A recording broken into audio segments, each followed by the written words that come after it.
tumewezwa kwenye biashara, kuna mahali tumewezwa kwenye afya, kuna mahali tumewezwa kwenye masomo, kuna mahali tumewezwa kwenye familia zetu.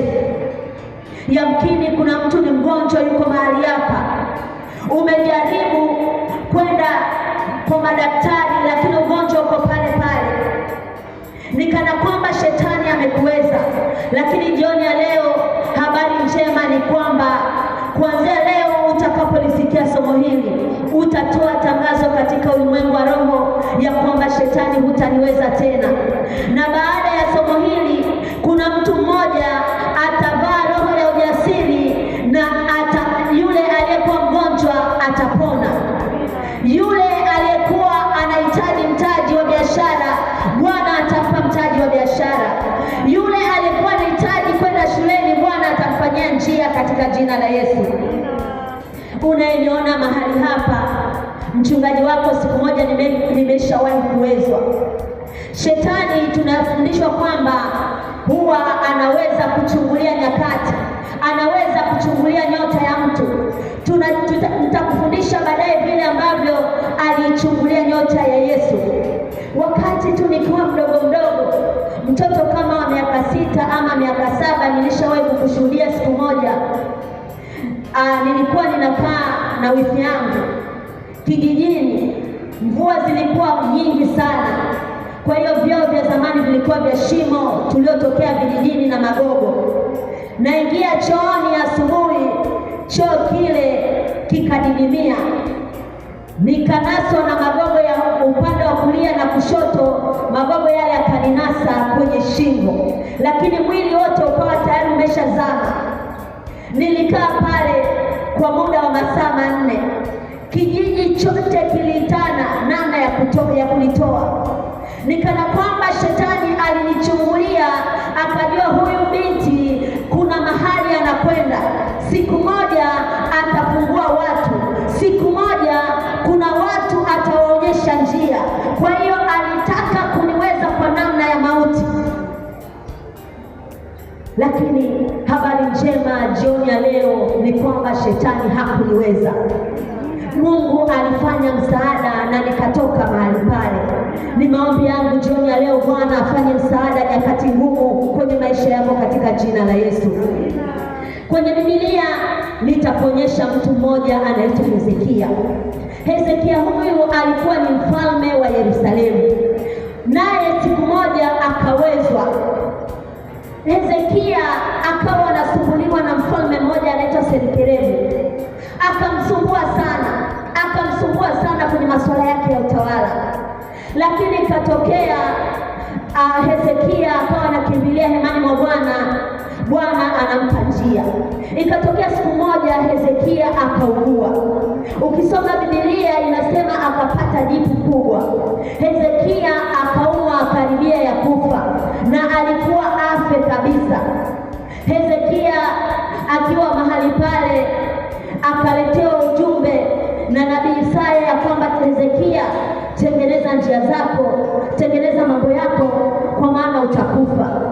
Hezekia aliposikia zile habari akajua hapa nimewezwa, akajua hapa shetani ameniweza.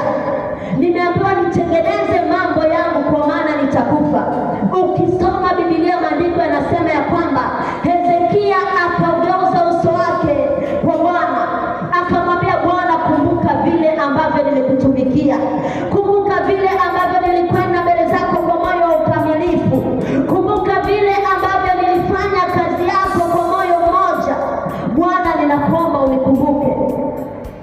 Ukisoma Biblia maandiko yanasema baadaye Mungu akamwambia Isaya, rudi kwa Hezekia ukamwambia ya kwamba hatakufa tena. Yamkini jioni ya leo kuna mauti, ama hiyo ni mauti ya biashara, ama hiyo ni mauti ya afya, ama hiyo ni mauti kwenye familia, juu ya watoto wako, juu ya ndoa yako. Nakwambia jioni ya leo lipo jambo jipya ambalo linakwenda kutokea usiku wa leo. Shetani hatakuweza tena. Baada ya hapa kuna maombi tutayaomba. Maombi haya tutakayoyaomba yatatengeneza njia na mambo yako yatakuwa vizuri. Mambo yako yatakuwa vizuri. Tutatoa tangazo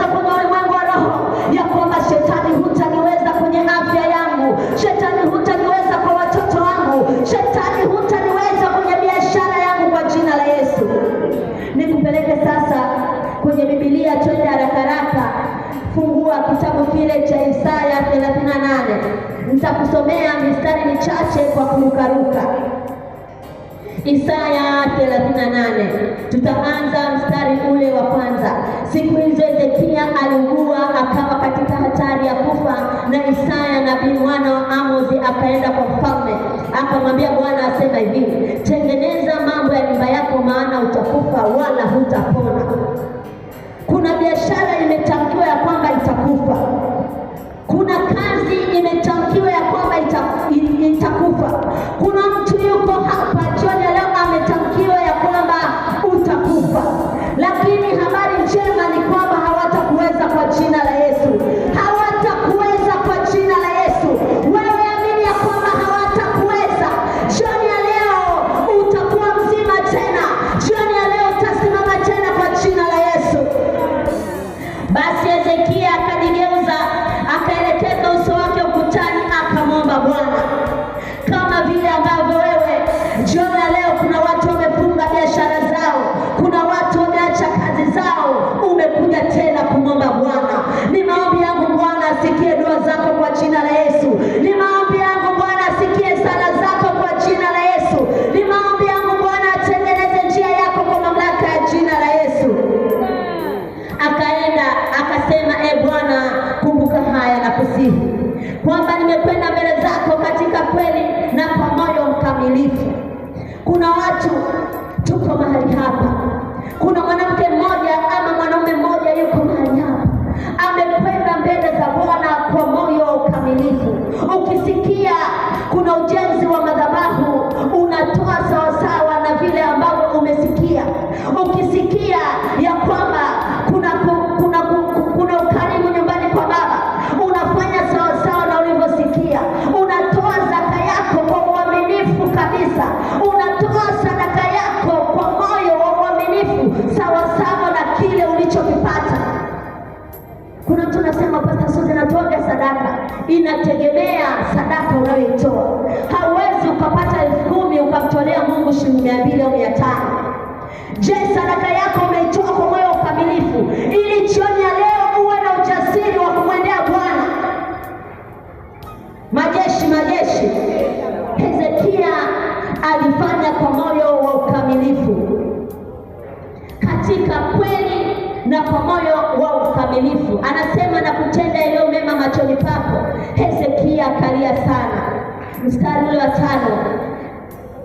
Mungu sasa anamwambia Isaya, enenda ukamwambia Hezekia, Bwana Mungu wa Daudi baba yako asema hivi, mimi nimeyasikia maombi yako, na jioni ya leo Bwana na Mungu wa baba yangu mwana mapinduzi amenituma nije nikwambie kwamba ameyasikia maombi yako kwa jina la Yesu.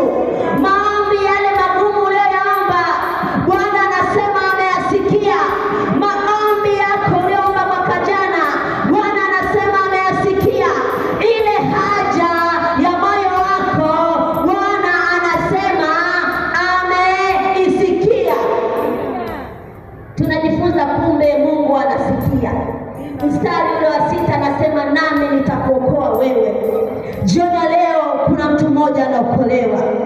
Sisemi ya kwamba wako wawili, lakini kuna mwanamke mmoja anaokolewa jioni ya leo. Kuna mwanaume mmoja anaokolewa jioni ya leo.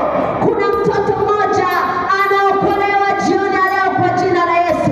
Kuna mauti shetani ameitengeneza, wanatingisha miti ili nyoka waanguke na kutuuma. Nikutangazie habari njema jioni ya leo. Acha watingishe miti watingishavyo, nyoka watawauma wenyewe kwa jina la Yesu. Acha wachimbe mashimo wachimbavyo, mashimo hayo watatumbukia wenyewe kwa mamlaka ya jina la Yesu. Watatumbukia wao na watoto wao, wao na vizazi vyao, na wao watakuwa salama kwa mamlaka ya damu ya mwanakondoo. Mungu anasema, nami nitakuokoa wewe, na mji huu na mji wako Bwana atauokoa na mkono wa mfalme wa Ashuru.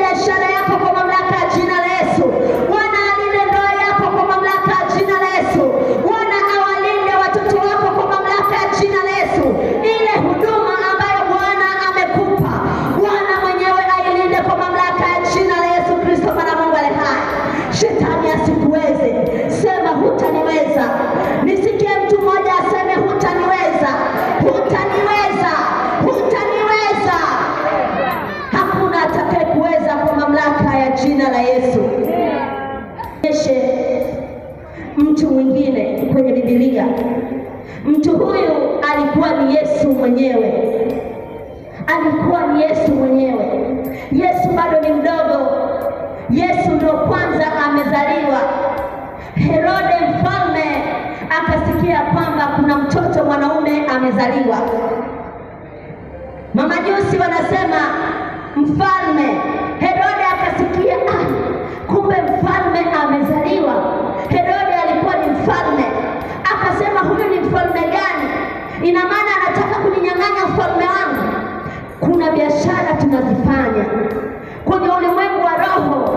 Wale wenzetu wanaona zaidi, wanaona huyu mwanamke anapokuja kwa kasi hii ya biashara atanipita. Kwa sababu hiyo kuna uchawi fulani, ama anakwendea kwa mganga, ama anakuloga yeye mwenyewe, ili ya kwamba wewe usiuwe chini, yeye awe juu. Hata kwenye kazi nimewahi kufanya kazi, tena kwenye kazi watu ni wachawi kweli kweli. Wakishaona umekaa kwenye njia nzuri, ni mfanyakazi mzuri mtii, mfanyakazi ambaye ukipewa kazi yako unaifanya vizuri, wanaanza kukuonea wivu, wanaanza kukuloga. Mara unasikia miguu inauma, mara moyo unawaka moto, mara hujisikii tena kwenda kazini. Mwisho wa siku unasimamishwa kazi, wanachungulia, wanaona. Jioni ya leo tutamwambia shetani, utachungulia wengine lakini mimi hutaniweza. Mimi hutaniweza kumchungulia Yesu. Herode hakujua ya kwamba Yesu ni mwanaume wa namna gani, alikuja kwa dhumuni gani, hakujua. Akatoa tangazo, akasema watoto wote wawawe. Wanakuwekea, kuna watu ni maaskofu mko hapa, kuna watu ni wachungaji mko hapa, kuna watu ni waombaji mko hapa, kuna watu mmepewa karama mbalimbali mko hapa, lakini mipango yako haiendi sawa sawa. Kwa habari ya Yusufu. Yusufu alikuwa na ndoto. Kila akijaribu kuambia wazazi wake, akijaribu kuambia ndugu zake, wanamkatalia. Hata kuna mtu mmoja yuko yuko mahali hapa jioni leo ana ndoto. Kuna mtu mmoja yuko mahali hapa ana ndoto za kwenda mbali. Kuna mtu tuko naye kwenye ibada, lakini yeye ndoto zake ni kuishi Marekani, ndoto zake ni kuishi London, ndoto zake ni kuwa mfanyabiashara mkubwa, ndoto zake ni kuwa askofu mwenye kanisa kubwa. Ndoto zako na namna ya kuzifikia ndoto ndio shughuli. Jioni ya leo tutatengeneza ndoto. Jioni ya leo kila ndoto yako tutaiendea na kuitengeneza kwa jina la Yesu. Ndoto zimepindishwa. Jioni ya leo kila ndoto yako iliyopindishwa, kila ndoto yako iliyopindishwa, nakwambia jioni ya leo iendee ndoto yako. Iambie, ewe ndoto yangu ya watoto wangu kwenda shule, jioni ya leo ninakutengeneza kwa jina la Yesu.